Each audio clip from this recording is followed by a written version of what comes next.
In West Africa, ASSAR works in Ghana and Mali. The semi-arid and dry subhuman areas of West Africa are increasingly exposed to climatic extremes of droughts, floods, and heavy rainfall.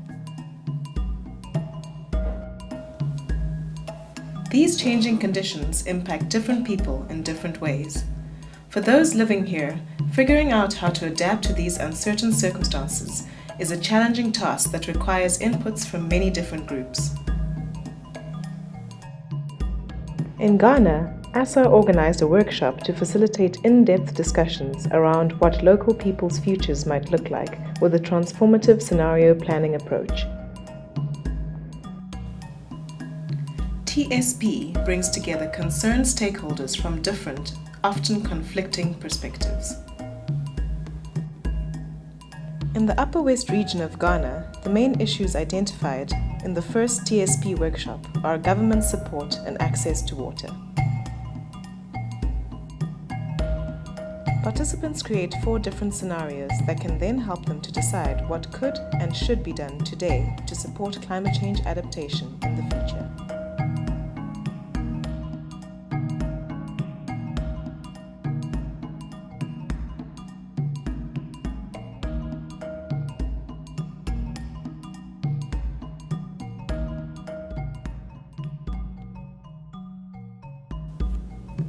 The growing of food crops and the rearing of livestock underpin the livelihoods of the Upper West region.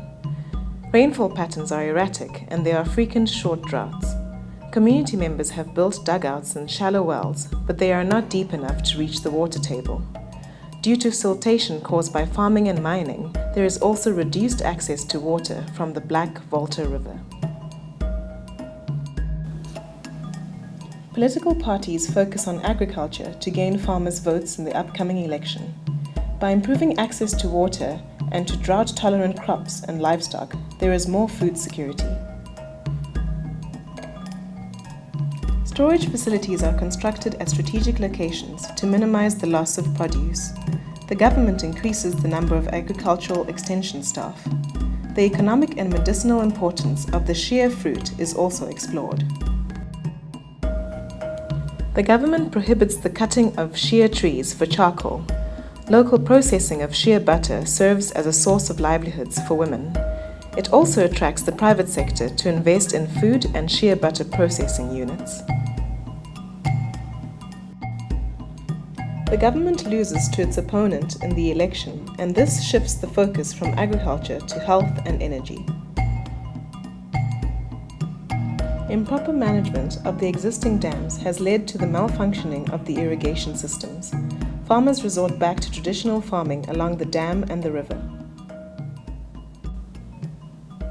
Farmers turn to charcoal production to supplement their incomes, increasing deforestation and water degradation. Women and children have to travel far away to get water. This exposes them to potential dangers from wildlife and criminals. Girls cannot attend school as much as before. During the dry season, many adults and youth migrate to the southern coast of the country, leaving behind elderly, women, and children. Livestock are also lost to theft and injury as they wander further away in search of water. Farmers eventually return to traditional water-conserving methods. After the election, the new government again prioritizes agriculture. Meanwhile, a dam has been constructed upstream in Burkina Faso to improve their irrigation potential. During the rainy season, the dam overfills, causing flood in Ghana. As a result, the government builds dams in Upper West region to control the water. With better water management and increased irrigation, there is a 50% increase in agricultural activities. The government introduces farmer crop insurance to support them. New markets are also established. A railway now connects Wa to the Takoradi port in Ghana and neighboring countries to export agricultural produce. In general, the government improves overall security and well-being. Regional conflicts result in an influx of refugees. This creates clashes between nomadic herdsmen and crop farmers for pasture. In the Upper West region, there are issues of succession between children of traditional rulers.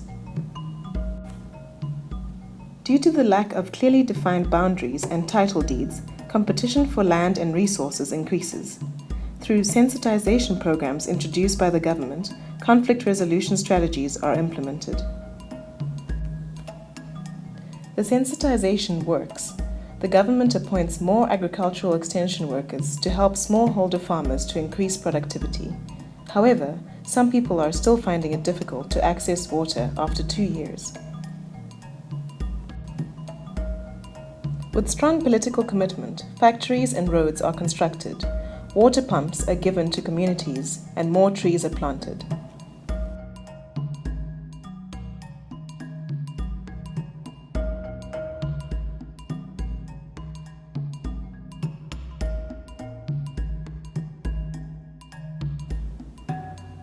Rainfall in the region is inconsistent. Due to heavy rains in Burkina Faso, the region has more water flowing into the Bagre Dam and farms are often flooded. The current government has plans to address water access and usage, but the plans have not yet been implemented. The dams that were constructed with the aim of promoting dry season vegetable farming are being repaired. Despite improvements in water access, the communities are lobbying for more affordable water harvesting techniques and agricultural advice. The government is assessing the potential of establishing a large dam in the region to boost agricultural activities and mitigate floods. However, the government does not have a budget, and there are concerns about the impact on health and environment. The focus stays on providing wells and boreholes for the communities. They also fail to compete against imported produce from neighboring countries. This agitates the farmers as they also want higher productivity and an improved marketing system. The communities unaimlessly request a large dam to be. There is an uprising to oust the district assembly member. This demonstration indicates to the government the seriousness of the dam request. The pressure works. Government prioritizes the dam construction.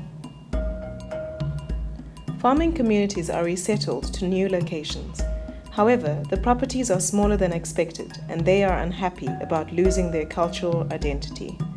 The leadership style of the traditional chief is also different from what the migrating community is used to. As the mediator, the government restores peace. At the same time, good access to water attracts nomadic herdsmen into the region. Extension workers train farmers on new technologies, crop varieties, how to target export markets, and how to avoid overproduction. Storage facilities are provided. The Department of Agriculture plays a vital role in creating a value chain for the produce. This improves local economy and the standard of living. Seasonal migration is curtailed. Laws preventing people from farming along riverbanks are enacted. A large proportion of the Upper West region has access to water throughout the year. The number of economic opportunities increase. There are reduced cases of animal theft. More people are able to afford houses with aluminium roofs. People are also planting more trees. Water attracts an influx of people into the region, which leads to conflicts over farmland. Due to the dam, there is also more malaria. However, the health sector sensitizes people on how to prevent malaria outbreaks. In general, there is a holistic approach to poverty reduction.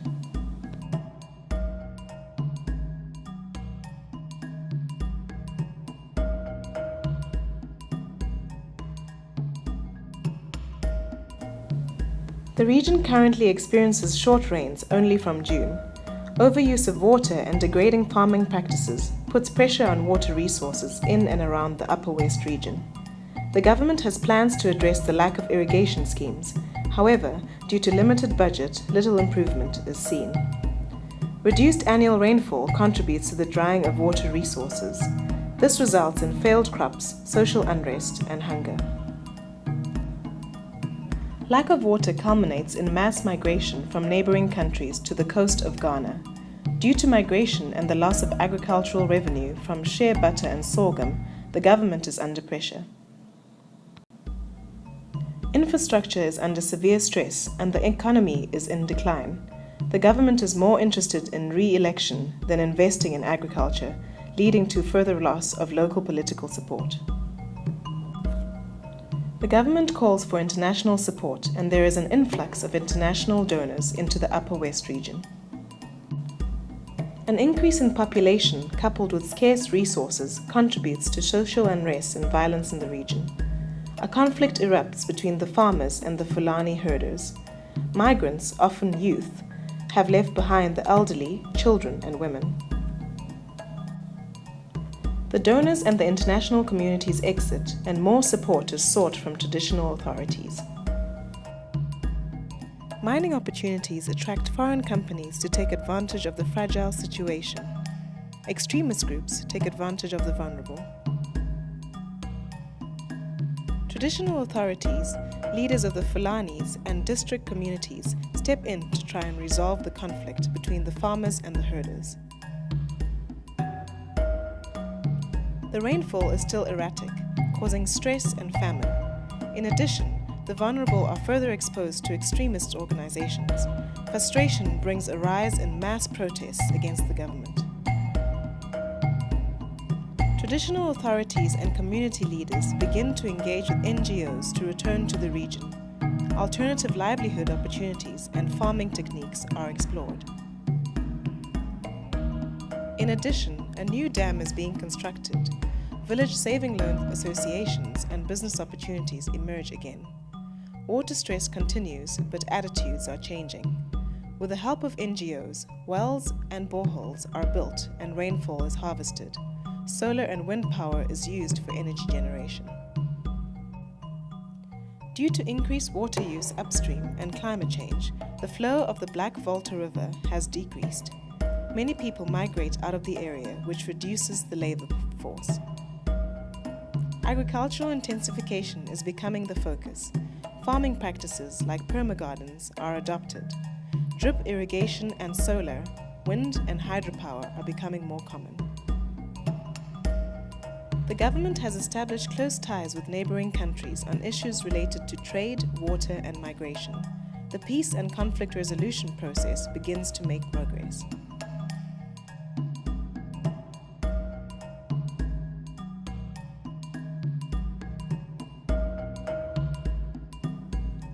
Rainfall is erratic and unpredictable. Low political commitment contributes to low agricultural productivity. NGOs are constructing irrigation dams and dugouts to increase access to water. A number of donor-funded irrigation dams are not completed due to the poor skills of the labor force and a lack of coordination. Lack of irrigation, agricultural training, road and storage facilities, combined with poor agronomic practices, all affect food security. Malnutrition rates are higher, and for many, migration is the only option. Low political commitment to agriculture leads to societal unrest. In addition, the discovery of oil causes youth to migrate to the western region to find menial jobs, leaving behind their families. This leads to a labor vacuum, and the government increases its focus to the agricultural sector. Introduction of community-based radio stations, which broadcast awareness-raising programs about better agricultural techniques, assists people to improve their livelihoods. Good rains have contributed to good vegetation and pasture for livestock. This has attracted migrant herders, such as Fulani herders, which results in conflicts with local farmers. Increased water resources result in a spread of waterborne diseases. Traditional authorities step in to govern water use in the region. At the same time, illegal mining activities and flooding in Burkina Faso and torrential rainfall are thwarting the farmers' efforts. The newly elected government demonstrates its commitment to agriculture by subsidizing agricultural inputs, such as the price of fertilizer and improved crops. storage facilities are built and financial institutions are supported to give loans and credit to farmers. The government, traditional authorities, and NGOs support agriculture. The revenue from oil production is used to create new infrastructure and jobs. Combined with good rainfall, there is also good pasture for livestock. Irrigation facilities and wells are available for people to farm all year round.